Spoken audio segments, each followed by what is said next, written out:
Before you leave, notice the quiet. That pause you feel right now isn't empty.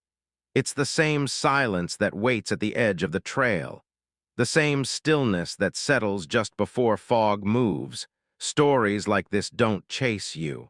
They stay put and see who comes back. If you replay this, listen closer than last time. There's a moment where the sound dips. That's not an edit. That's the space where something steps in.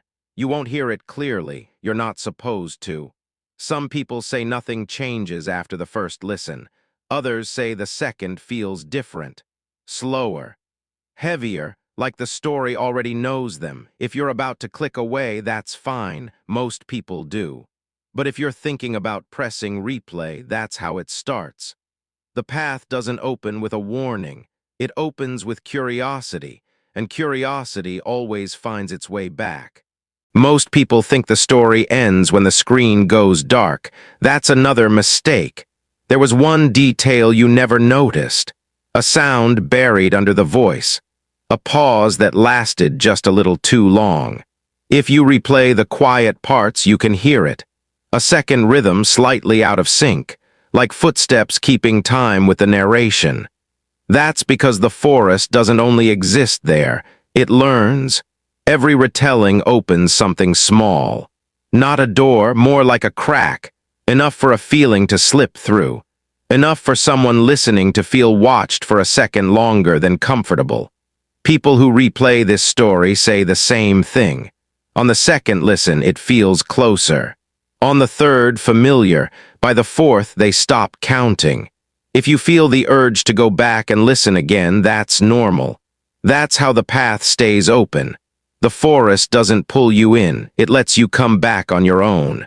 So if you're still here, still listening, still curious, pay attention to what you feel when this ends. Because the story didn't follow you, you followed it. If you made it this far, it means something worked. Stories like this don't end when the voice stops. They linger. They sit in the back of your mind, waiting for a quiet moment to resurface. That's how places like this survive, by being remembered just enough to feel real again. People think they'd recognize danger if it stood right in front of them. The truth is, danger rarely looks loud. It looks familiar, calm, almost inviting. Just like a quiet trail, a still forest, a place that feels untouched. And there are more places like this. More paths that don't lead where they should. More shadows that stand a little too still. If you want to hear what happens next, if you want to know where the next trail opens, pay attention to what comes after this. Because the next story doesn't start with a warning. It starts with curiosity. And curiosity is how every path opens. Weeks pass. Search teams come through the area, calling names, marking trees, logging paths that never stay the same twice. They don't find bodies. They don't find answers. Just silence that feels heavier than before. Eventually, the searches stop. People move on. Stories fade. The forest stays. At night, fog still rolls in low and slow, settling exactly where the path begins. New scratches appear on the trees, shallow at first, like someone just learning how to leave a message. Most of the names are unreadable. One of them isn't. Sometimes hikers pause at the edge of the trail, feeling that pull again. A sense of familiarity they can't explain, like they've been here before or like someone they knew once was.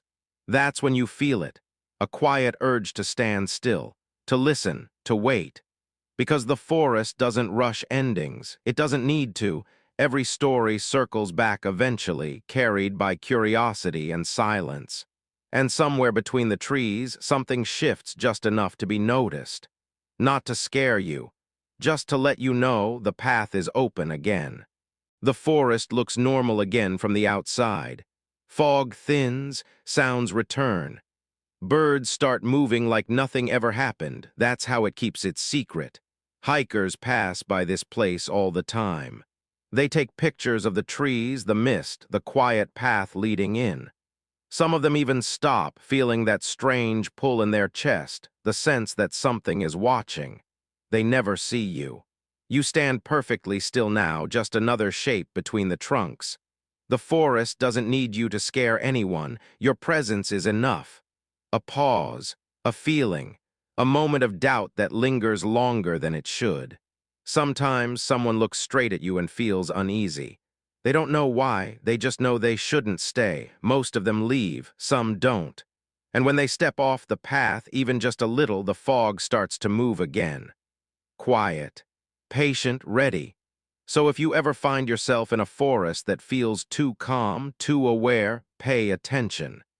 If the silence feels like it's listening back, turn around while you still can, because this place is never empty. It's just waiting for the next one to stop. You stop thinking about time. It slips away quietly like it was never important here. The fog settles into you, not around you. Your thoughts slow, stretching out, losing their sharp edges. Memories blur together until they feel more like stories you once heard than things you lived. The forest doesn't erase them. It softens them until they stop hurting. One of the figures steps closer. You recognize the movement now.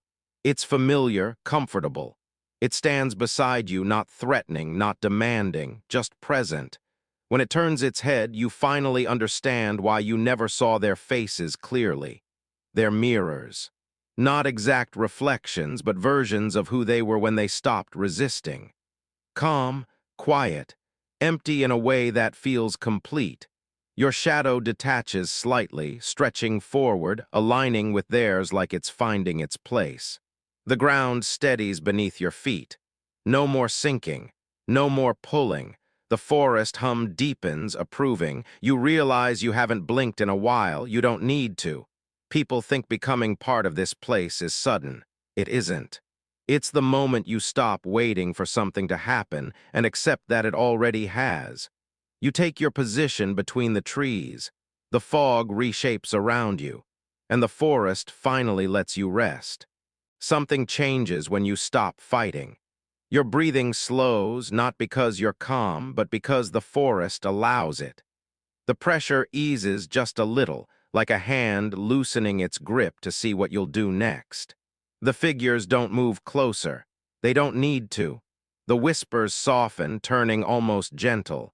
They tell you how heavy it is to keep choosing, how peaceful it feels to stop. The fog warms against your skin, wrapping around you like a blanket instead of a warning. You notice your reflection in a dark patch of wet ground. It looks off. Your edges blur the same way the figures do. Your shadow lags behind your movements like it's learning a different rhythm.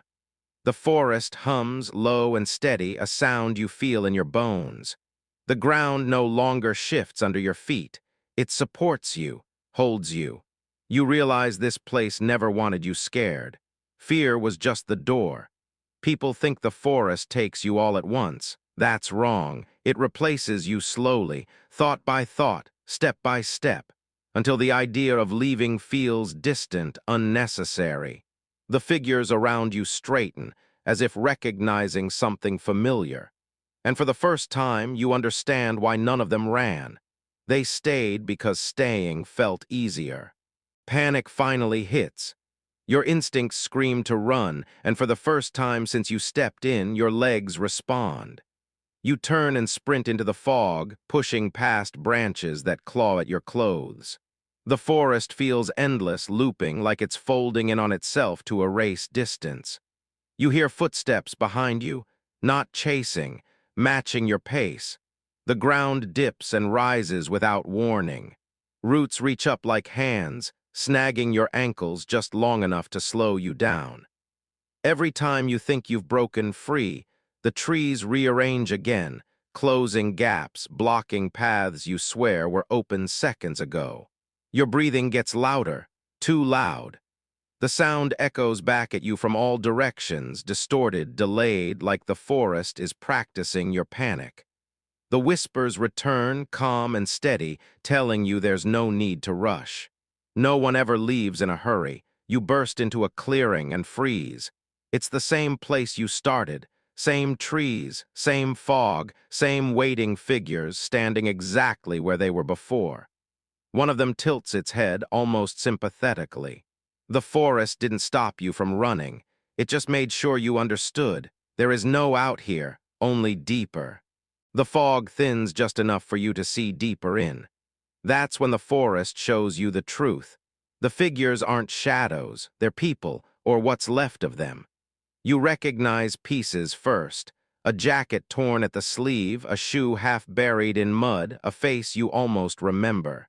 They stand the way you're standing now, frozen mid-step, eyes empty like they stopped choosing a direction a long time ago. The whispers come back slower this time, heavier. They aren't questions anymore, they're explanations. The forest doesn't kill, it keeps. Every path here leads inward, and everyone who hesitates long enough becomes part of the landscape. You notice something carved into the trees, names, dates, warnings scratched deep and desperate. Some are fresh, some are so old the bark has started to heal over them. The forest remembers all of it. One of the figures turns its head toward you. Its mouth opens, but the voice doesn't come from there. It comes from everywhere at once, calm and certain, telling you that you're not trapped. You're being replaced. Because the forest doesn't need everyone, it just needs enough, and it's been saving a place for you. The first touch doesn't hurt. That's what makes it worse. Something brushes your arm, light and cold like fingers made of fog. You flinch, but your body reacts too late.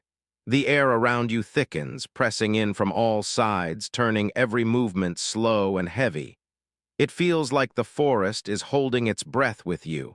The figure in front of you tilts its head, not curious, not aggressive, more like it's confirming something it already knew. The whispers stop all at once, replaced by a deep, hollow quiet that makes your ears ring. Then the ground shifts, not violently, gently, like it's adjusting its grip. Your feet sink just enough to notice. The soil feels warm, wrong, almost soft. You try to pull back, but your legs don't listen anymore. The trees lean closer, branches creaking as if they're stretching to see better. People say this is the moment the forest decides. Not whether you live or die, but whether you belong here now. The figure steps aside, clearing a path deeper into the fog. And without realizing it, your body takes a step forward. Because once the forest touches you, it doesn't drag you in. It lets you walk the rest of the way yourself. That's when the voices start. Not loud, not clear, just close enough to feel personal. They slip through the fog like they've always known your name. At first, it sounds like the wind dragging across dead leaves, but then words form. Broken. Familiar, things only you should recognize. Your chest tightens because none of it feels random. One of the figures finally steps closer. Up close, it doesn't look solid. Its edges blur like it can't decide what shape to hold. The space around it feels colder, heavier, as if the air itself is pulling away. You still can't see a face, but you know where its eyes would be. Locked on you. Studying. People who survived this place say this is where the forest tests you. The whispers ask questions, soft ones, regret-filled ones. They sound kind, almost helpful, like if you answer, everything might calm down. Your legs feel numb now. The ground pulses faintly, like a slow heartbeat under your feet. The other figures stay back, watching, letting this one do the talking. Because once you respond to the whispers, the forest doesn't need to chase you anymore. You've already stepped closer on your own. You try to turn back. That's when you realize the path is gone. The trail you walked in on doesn't exist anymore. Trees stand closer now, packed tight like they've always been there. Every direction looks the same, twisted trunks, hanging branches, fog thick enough to swallow distance. The forest didn't move you. It moved around you. Then you see more of them, not just one figure anymore. 2, then 3. Standing far apart just enough to make you turn your head. Each time you look away from one, another feels closer. They don't rush. They don't need to. Their patience feels endless. Your ears start playing tricks on you. Soft sounds drift through the fog, leaves crunching, a branch snapping, but nothing is ever there when you look. It's like the forest is testing how fast your fear reacts. People say this is when panic kicks in. Your breathing gets loud, too loud. You suddenly feel exposed, like every breath gives away your position. The figures don't move, but the pressure builds, squeezing tighter with every second. And then it hits you. They aren't blocking your way out. They're waiting for you to choose the wrong direction. Because in this forest, every step you take isn't escape. It's an invitation. At first, you think it's just the fog shifting. That's what everyone thinks. The mist starts moving against the wind, slow and deliberate, like it has a destination. Shapes blur in and out, tall silhouettes forming for just a second before melting back into the trees. Your eyes try to adjust, but nothing ever stays clear long enough to understand. Then you notice something worse. The silence. No insects, no birds, even the wind seems to pull back like it doesn't want to be involved. That's when one of the figures moves. Not walking, not running. Just gliding forward, smooth and unnatural, its shape stretching and shrinking with every step. You don't see a face, but you feel its attention lock onto you, heavy and focused. People who have been here say this is the moment you mess up. Your body wants to step back, but the ground feels soft, unstable, like it's slowly giving way beneath your feet. The forest tightens around you, branches closing the gaps they left open seconds ago. And somewhere deep in the fog, something shifts closer. Not curious, not angry, patient. Because the forest never rushes, it knows you're not leaving yet. People think forests are quiet at night. That's the first lie this place tells you. This forest doesn't sleep. It waits. The fog stays low, like it's hiding something that doesn't want to be seen yet. Trees twist in ways they shouldn't, their branches stretched out like they're reaching for anyone who gets too close. Even the air feels wrong here, heavy, like every breath is being counted. Locals stopped coming here years ago. Not because of wild animals, not because of the dark. They left because shapes started appearing between the trees. Tall ones, thin ones, standing perfectly still, watching without moving an inch. Some people say they're shadows. Others say they're people who never made it back out. But everyone agrees on one thing. If you see them, you don't hear footsteps. You don't hear voices. You just feel that cold pressure in your chest, like something has noticed you. And the worst part isn't that you're being watched. It's realizing you were expected. Because in this forest, nothing appears by accident. And once you're seen, you're already part of the story.